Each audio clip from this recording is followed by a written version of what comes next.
What's going on, Jerome's? So, being a Vikings fan, it's tough, right? So you got your future franchise quarterback, Jonathan James McCarthy, feeling fine with number 9, all that stuff. And it's been a roller coaster of emotions ever since McCarthy was drafted by the Vikings. Just the injury, then the great moment against the Bears, and then the injury, and then, yeah. So there's been some highs, there's been some lows, there's been some everything in between. But I understand right now it's very easy to be snarky and negative, and maybe Kevin O'Connell's going to throw J.J. McCarthy under the bus to save his skin. I don't know, man. And, of course, right now, super hyped up to see what the Bros Show can do. But I'm not ready to give up on J.J. McCarthy. Maybe ready to give up on 9, but I'm not ready to give up. And we've already hashed and rehashed, everybody has, of the whole great moments, bad moments, Jamarcus Russell, blah, blah, blah. But, I mean, he's under contract for 2 more years, plus a 5th-year option, if applicable. So he's going to be here, right? So you can still believe it's still part of the plan. And also, he's probably still going to play at points the rest of the year. All right, so we got 5 more reasons to believe in 9 besides everything that's already been hashed and rehashed over. Number 1, it cannot get any worse. Isn't that the motto for Minnesota sports? It literally cannot get any worse. So when you're talking about Jamarcus Russell territory, that's what it really set in for me. Because just looking at the black and white stats, you're like, okay, definitely needs to be more accurate underneath, higher completion percentage, and quarterback rating could use some freshening up. But then when you drop a Jamarcus Russell bar, yeah, man, like you were thinking, okay, Anthony Richardson, maybe a little Trey Lance all up in there, maybe a little bit of Ryan Leaf, but Jamarcus Russell,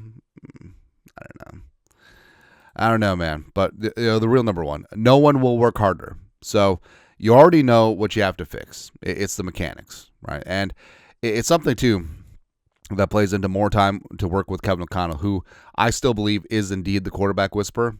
And what was the running joke? They have to cut McCarthy and then re-sign him so that he can be a reclamation project. But what makes you feel good about things, and we said this at the jump, before McCarthy even took a snap, he's got one of the best quarterback minds working with him, Kevin O'Connell. He's got talent all around him, right? And he's got as much talent in the world, like arm talent is off the charts. And he's got a beautiful football mind. So if it does, and also he's going to work his ass off. So all these other points of failure where a quarterback fails, they don't work hard enough, they're not good, they don't have this, they don't have talent around them, they don't have good coaching. McCarthy has all that, checks all the boxes. So if it doesn't work out, it means he's not good enough. And we said at the time, hey, we can live with that. And we still can. But no one will work harder. This is not a, Jamarcus, hate to keep throwing him under the bus, but Jamarcus Russell situation where, he's not watching film, sipping on some scissor. This is not a Jamarcus Russell. This is not a Johnny Manziel situation. No one is going to be locked in more with a pen and a pad trying to get this damn label off than J.J. McCarthy. Because I feel, also, remember, this is the first time that he's ever failed. Going back to Pop Warner, high school football, national champions. In college, lost 1 game to freaking TCU and Quentin Johnston. But really, it was more about the Michigan defense being bad. Yeah. And so this is his first real turbulence as a pro athlete. And I believe mindset-wise, this is just going to add to the chip on the shoulder. This is going to be the F you.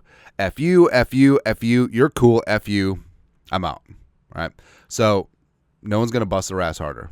Also, number 2, more time work with Kevin O'Connell. Because I actually believe Kevin O'Connell when he talks about McCarthy looking good in practice. Oh, he's got a best day of practice. Now it's just about taking it from the practice field to the game.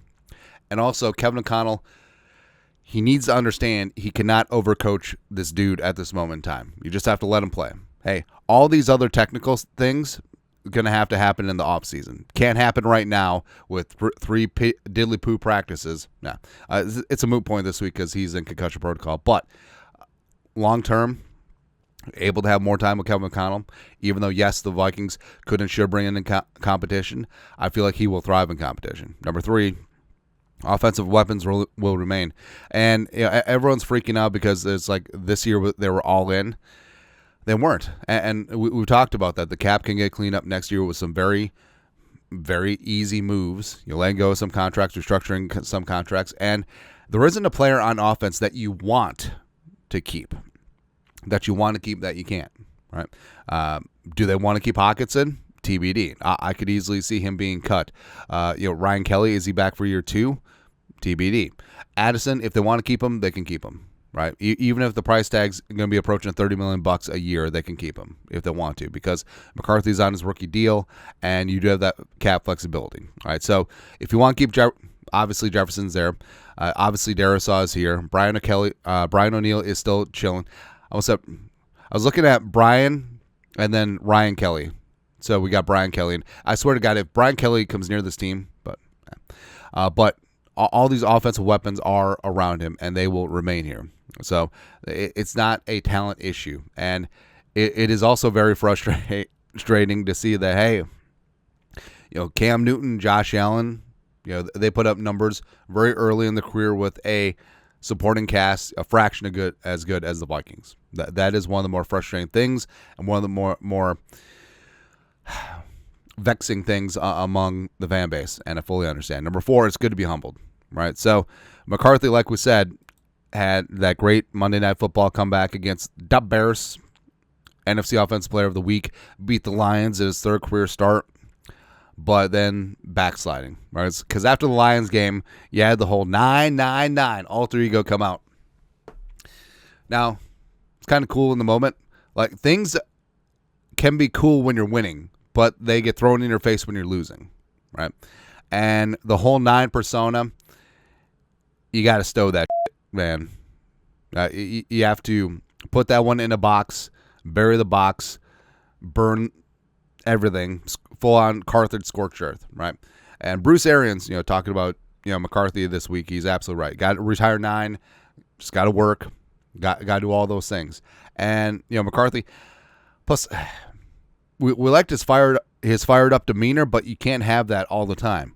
You do have to chill out. You are a quarterback, not a linebacker, like BA said. So I feel like this is a recalibration of McCarthy. And as we said, this is the first real time that he's faced adversity at any point in his football career. I think that he will respond well. I think that he will work. He says and does all the right things, and I think that will stack up at the end of the day.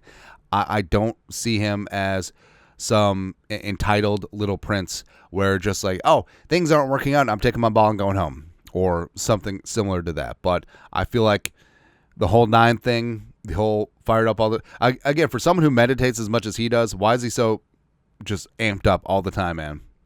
Don't understand.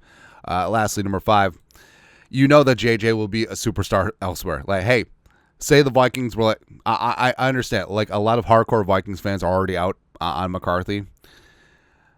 If the Vikings trade him or let him go, a bajillion % he will be a Pro Bowl, Super Bowl winning quarterback second he leaves. It'll be a writ large version of Nashawn Wright or Mekhi Blackman or Ed Ingram, Garrett Bradbury. 100% that's what will happen. And it's not a perfect analogy, but it's like when Rich Gannon, who was a 4th round pick by the Patriots, was it 87? Came to the Vikings before playing a game with the Patriots, and he was in the whole Tommy Kramer, Wade Wilson mix, and then became a journeyman for a little bit, and then he became league MVP with the Raiders at age 36. You know that McCarthy leaves, he will be a holy terror somewhere else, because the talent is actually would be ironic given all the Jamarcus Russell talk if he went to the Raiders and succeeded. Because here's the thing. Everything wrong with McCarthy is fixable, right?